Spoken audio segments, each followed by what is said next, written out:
अतिथि शिक्षकों के अप्रैल 2026 के मानदेय को लेकर एक अजीब सी उलझन है।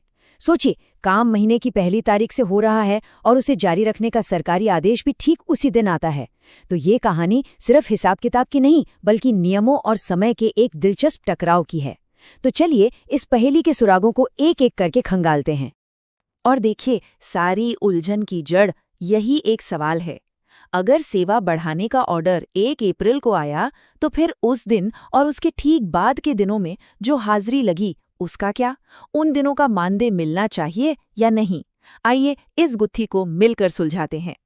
तो किसी भी पड़ताल की तरह शुरुआत होती है सबसे पक्के सबूत से, और हमारा पहला सुराग है वो सरकारी आदेश जिसने इस पूरी कहानी को जन्म दिया।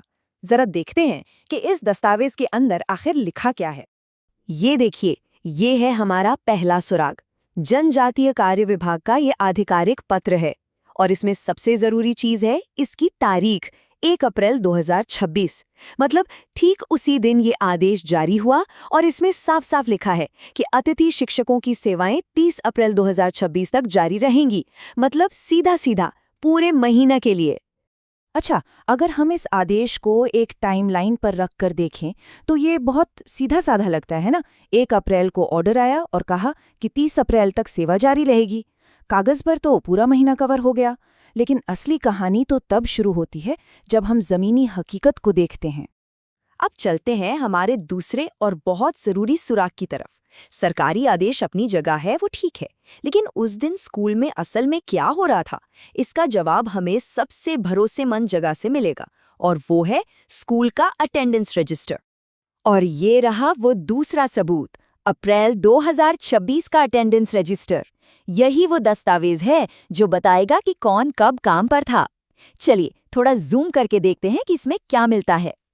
और यहीं पर आकर मामला एकदम दिलचस्प हो जाता है।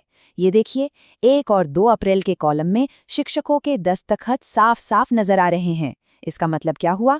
इसका मतलब बिल्कुल साफ है, जिस दिन सेवा बढ़ाने का आदेश जारी हुआ, शिक्षक उस दिन भी स्कूल में मौजूद थे और काम कर रहे थे।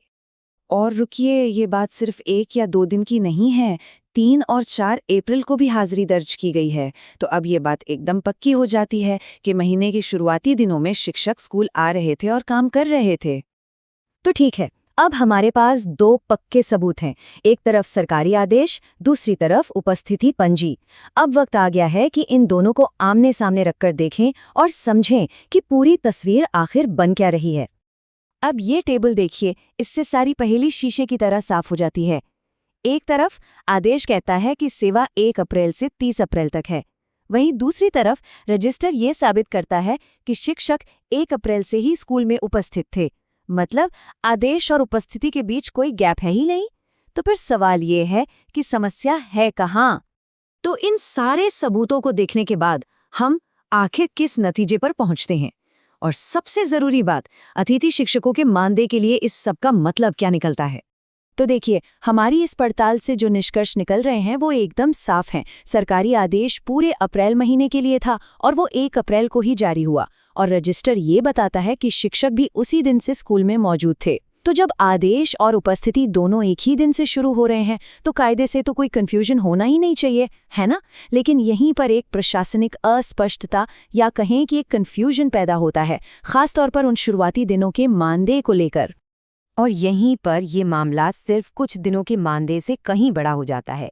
ये सवाल है प्रशासनिक प्रक्रियाओं में स्पष्टता का। क्या सिस्टम को इतना बेहतर नहीं बनाया जा सकता कि भविष्य में इस तरह की भ्रम वाली स्थिति बने ही नहीं, ताकि हर शिक्षक को ये साफ साफ पता हो कि उनकी मेहनत का हिसाब सही तरीके से रखा जा रहा है? ये एक ऐसा सवाल है जिसका जवाब हमारी व्यवस्था को जरूर खोजना होगा।